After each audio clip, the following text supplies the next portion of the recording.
안녕하십니까, 윤수부 변호사입니다. 기업 회생이나 파산 이런 거를 염두에 두시거나 그게 아니라 이제 기업을 법인을 운영하시는 분이라면은 이 재무상태표, 손익계산서 이런 어떤 회계 자료들에 대해서 그리고 1년에 한두 번쯤은 좀 보시길 바랍니다. 뭐 세무사한테 맡기든 회계사한테 맡기든 월 기장료를 지급하고 또 이제 결산, 보통 법인은 3월에 결산을 하는데 그때 이제 세무조정료도 내고 이러지 않습니까? 그러면 이제 그 결산 보고서 같은 것들을 이제 보통 세무사나 회계사가 기업에다가 이제 보내줍니다. 책자로 만들어 보내주기도 하고 파일로 주기도 하긴 하는데 이 대표이사님들이 이걸 좀 보셔야 돼요. 예, 보셔야 되는데 우선은 옛날엔 재무제표라 그랬는데 지금은 재무상태표라 그럽니다. 재무상태표는 이제 일단 그 자산과 부채, 자본 이렇게 해서 내용이 나오거든요. 자산은 부채 더하기 자본입니다. 자본. 그래서 부채도 자산이다 라고 재산이다 라고 하는 이유가 자산의 개념이 부채 플러스 자본이기 때문에 그렇습니다. 이 자산은 재무상태표를 보면은 작년 회계연도하고 당해 회계연도 이게 두 가지가 이제 나오거든요, 데이터가. 그러면 이제 그 각 회계연도에 이게 표가 두 칸으로 쪼개져 있어요. 하나는 차변, 하나는 대변이라고 하는데 자산은 차변에, 그 다음에 부채하고 자본 개념에 해당하는 것들은 대변에 쓰게 되어 있습니다. 그래서 차변과 대변이 일치하게 되는 것이 이제 재무상태표의 작성 원리거든요. 예, 그런데 제가 지금 설명하려고 하는 건 일단 자산은 유동자산, 비유동자산이 있습니다. 1년을 기준으로 해서 팔리느냐 하면 유동자산이고 1년 이상 팔리는데 1년 이상 걸린다 하면 비유동자산. 그러니까 부채도 유동자산, 유동부채, 비유동부채가 있는데 이것도 1년을 기준으로 해서 변제를 할 수 있으면 유동부채, 1년 넘게 변제하는데 기간이 필요하다 그러면 비유동부채 이렇게 되거든요. 회사마다 이 유동자산, 비유동자산, 유동부채, 비유동부채를 이루는 항목들이 다 다릅니다. 다 다른데 문제는 대출 연장이라든지 추가 대출이라든지 보증 연장이라든지 이런 걸 위해서 분식을 하는 경우가 있습니다. 외관 대상 기업이거나 아니면은 이제 우리 뭐 코스닥 같은 데 이제 상장돼 가지고 공시가 되는 회사 같은 경우에는 분식을 하면 안 되는데 대체로 이제 조그마한 기업들은 이 분식이 있습니다. 제가 지어낸 표현에 의하면 이제 선량한 분식이라고 하는데, 일단 자산 초과 상태가 돼야 되겠죠. 부채보다는 자산이 많아야지 뭐 대출 연장해주고 이 회사 믿고 저거 보증도 해주고 하지 않겠습니까? 그래서 그 회생 파산을 염두에 두거나 염두에 두지 않는다 하더라도 본인 회사의 자산하고 부채의 현황이 어떻게 되어 있는지를 확인하는 게 중요합니다. 그래서 궁금하면 세무사나 회계사, 그 세무 대리인한테 그 항목에 대해서 물어보시면 돼요. 예, 물어보시면 되는데 제일 문제가 되는 것들이 항상 가지급금, 자산과 관련해서는 가지급금이 문제가 되고, 그 다음에 가지급금이 없다 그러면 주임종, 주주, 임원, 종업원, 장단기 대여 채권, 요걸로 또 가지급금을 잡아놓는 게 있거든요. 요건 뭐냐면은 법인 돈을 개인이 가져갔다는 뜻입니다. 가져가서 썼는데 업무 관련해서 썼느냐 업무하고 관련 없이 썼느냐에 따라서 이제 그 회계 처리가 되느냐 안 되냐도 문제지만 업무상 횡령이 되느냐 배임이 되느냐도 문제가 됩니다. 근데 이런 것들을 늘려놓거나 그 다음에 재고가 없어요. 재고가 없는데도 재고를 가라로 늘려놔서 빚보다는 재산이 많은 것처럼 이렇게 재무상태표를 분식해 놓는 경우가 있습니다. 그리고 손익계산서도 마찬가지예요. 재무제표 뒤에 손익계산서 있거든요. 손익계산서는 그 해에 얼마를 벌었고 이제 비용 다 빼고 나서 얼마의 이익이 났다, 얼마의 손실이 났다 하는 건데, 이거를 손실 났다고 하게 되면 대출 연장이나 추가 대출 보증 이런 것들이 안 되니까 영업 이익이 난 것처럼 또 가라로 손익계산서를 꾸밉니다. 사실 이런 것들은 그 뭐 신용보증기금, 기술보증기금, 뭐 보증재단, 뭐 이런 중진공 뭐 이런 데 기관에다가 서류를 낼 때 허위 서류를 내는 거죠, 사실은.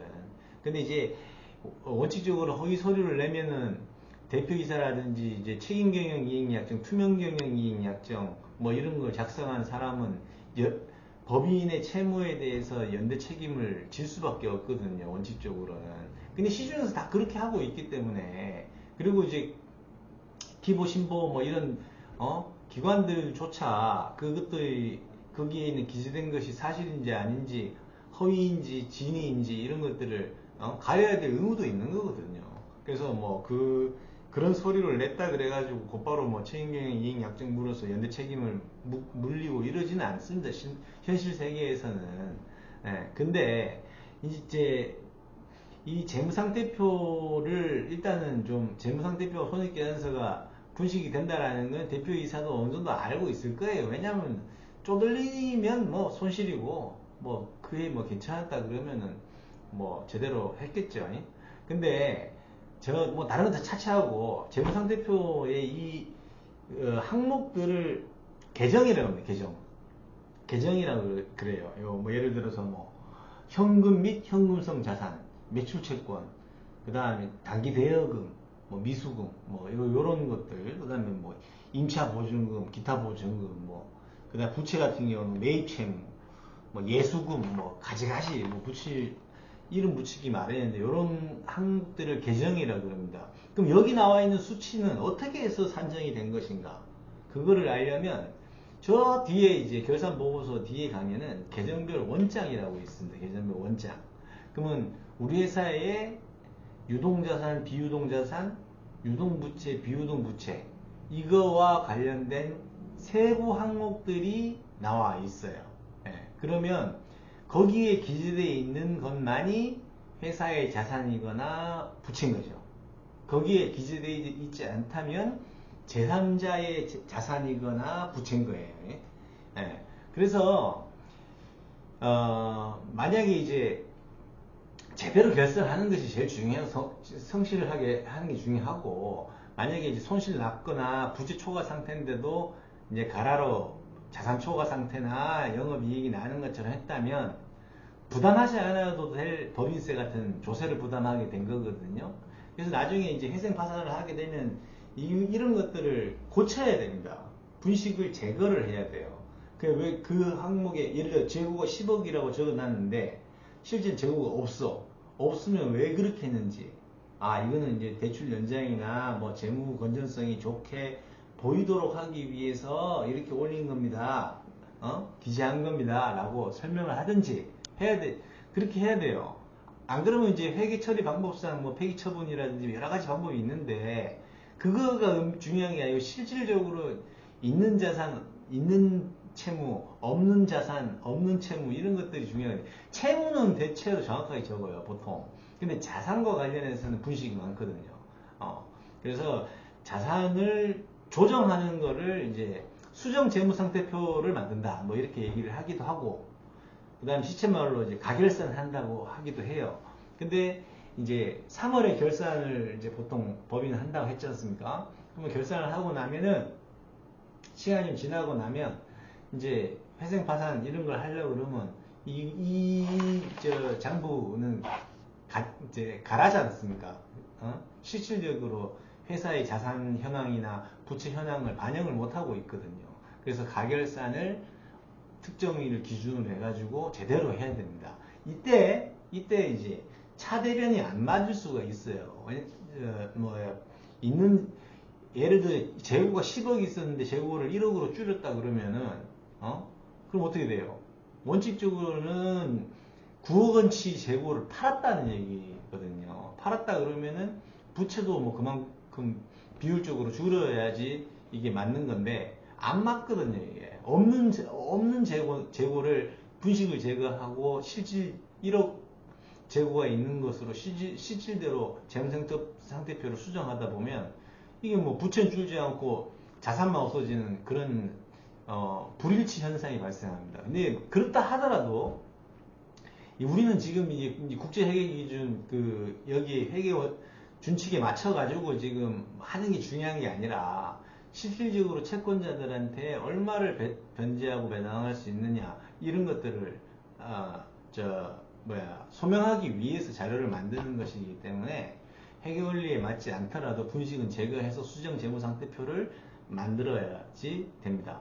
그리고 이제 회생 파산이 아니더라도 법인을 운영할 때 이런 것들은 굉장한 문제거든요. 이게 가지급금을 늘려놓는지 주임종 장단기 채권을 늘려놓는지 그러면 이자가 발생하고 계속 불어나는 이게 그럼 자산이 계속 늘어나요. 그러면 개인 책임도 계속 늘어나게 됩니다. 그러면 이러면은 이런 것들은 이제 책임경영 이행약정 위반 여부와도 이제 문제가 될 수가 있는 거죠. 허위 자료를 작성하고 제출한 데다가 개인 책임이라고 이제 돼버린 거기 때문에 그것들은 그런 것들은 이제 유의사항인데 사전에 이제 그런 부분에 대해서는 소명이나 자료를 준비해 가지고 해야 됩니다. 근데 제일 중요한 건 업무 관련성과 관련해서 자산이 발생했냐, 업무하고 무관하게 자산이 발생했냐 이런 것들이 중요합니다. 즉 업무와 관련해서 가지급금이 발생했느냐, 업무하고 무관하게 가지급금이 발생했느냐 이게 지금 차이가 있거든요. 왜냐하면 비용 처리, 회계 처리도 되느냐 안 되느냐에 문제가 있고 또 형사적인 책임에도 문제가 있고 책임경영이행약정 준수 여부와도 문제가 있고 그리고 법인의 채권자들에 대해서도 법인 돈을 개인이 가져간 게 장부상 드러난 거기 때문에 개인한테 추심을 할 수도 있고 소송을 할 수도 있거든요. 너 쉽게 법인한테 빨리 돈 갚아. 왜냐면 개인한테는 바로 법인의 채권자 청구할 수는 없으니까 여러 가지 그런 것들이 있습니다. 근데 그래서 법인을 운영한다고 하는 거는 이제 여러 가지 혜택을 비용 처리나 이런 것들 개인 사업자로는 할 수 없는 여러 가지 비용 처리나 이제 회계 처리 때문에 법인을 운영하는 거고 법인의 자산과 부채, 개인의 자산과 부채를 구별해 가지고 사업을 하려고 하는 거지 않습니까? 그러니까 이 대표자가 영업만 하는 게 중요한 게 아니에요. 물건 찍어가지고 만들고 팔고 하는 것이 제일 중요하긴 하지만은 가끔 이 재무상태표 손익계산서 특히 계정별 원장 이런 걸 봐가지고 만약에 이제 분식이 되어 있다 그러면 그런 것들을 제거하려고 하는 노력들을 점차적으로 해야 됩니다. 한꺼번에 하면 또 개인한테 소득세라든지 이런 게 발생할 수도 있고 또 회계적으로 문제가 될 수도 있는 거기 때문에 무리해서 한꺼번에 할 필요는 없는 거지만 어쨌든 회생 파산할 때는 한꺼번에 해야 돼요. 회생 파산 안 하고 이제 계속 사업을 운영한다 그러면 이런 부분들은 점차 수정을 해야 된다라는 것을 인식을 하고 계셔야 됩니다. 그래서 자세하게 정말 제가 설명을 이 회계 원리나 이런 저 뒤에 보면 제가 회계사 사이트는 없습니다만 세무사 자격증은 있지만 회계 원리나 중급 회계 이 세법 이런 것들을 아실 필요는 없어. 아실 필요는 없고 왜 세무사는 회계사는 맡기고 있으니까 물어보시면 돼요. 물어보시고 이런 거 우리 회사 이렇게 된 걸 어떻게 처리해야 되느냐 이런 것들을 1년에 한두 번 정도는 한 번쯤 확인을 좀 해보시고 그리고서 이제 회사를 좀 운영하셔야지 됩니다. 다들 중국구구식으로 이제 운영을 하는데 어쨌든 이 회계장부는 개인에게 있어서는 일기장이나 가계부와 같은 거예요. 그래서 이런 것들은 항상 관심을 가지시고 의심스럽고 의문스러운 항목의 금액 그런 것들은 세무 대리인에게 물어봐서 확인을 한 번쯤 해보셔야 됩니다. 왜냐하면 세무서나 회계서도 직원들이 처리하지 직접 처리하지 않거든요. 예, 그래서 뭐 그냥 회사에서 전표 주는 대로 그냥 달달이 그냥 이렇게 하고 나중에 이제 매출액에 따라서 뭐 세무 조정 뭐 한답시고 해가지고 그렇게 해서 기장료나 받고 막 세무 조정료나 받지 회사 사정은 잘 몰라요. 물어봐야 돼. 물어보면 이제 이제 관심 갖기 시작하거든요.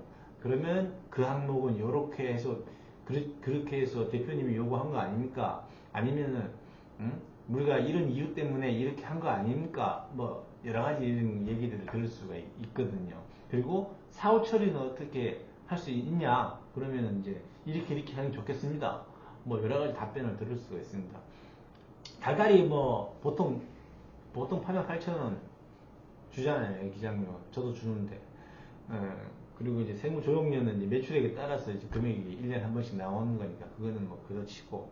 어쨌든, 회생 파산을 염두에 두든 안 두든 간에 회계 장부를 잘 보시고 분식이 되어 있어요. 거의 대부분 분식이 되어 있는데 분식이 되어 있으면 그 부분을 해소를 해가는 방향으로 사업을 운영해야 된다. 회생 파산을 결정했다 하면은 이거 일거에 정리를 해야 된다. 그 자료를 법원에 제출해야 되거든요. 그래서 그런 부분들을 좀 관심을 가지시고 가지금 뭐 여러 가지 허위로 계상된 자산들에 대해서는 그것들을 허위 계상한 이유와 경위, 동기, 그 다음에 뭐 소명 자료가 있으면 자료 이런 것들을 통해서 분식이 되어 있음을 그리고 이제 개인적으로 그런 어떤 자산을 회사 자산을 개인적으로 유용하지 않았다는 것을 증빙할 자료를 늘 준비를 할 수가 있어야지 됩니다. 그래서 이런 자료들을 보시고 사업을 하신다 그러면 좀 더 내실 있고 그 다음 자금 관리라든지 자산 관리, 부채 관리 이런 것들에 대한 관리 능력이 생기거든요.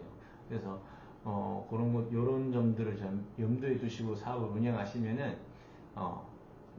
나중에 혹시라도 도산제도를 한다거나 신청한다거나 그리고 뭐 사업을 하시면서 뭐 확장한다거나 했을 때 대출 연장이나 뭐 이런 거 할 때도 크게 도움이 되실 겁니다.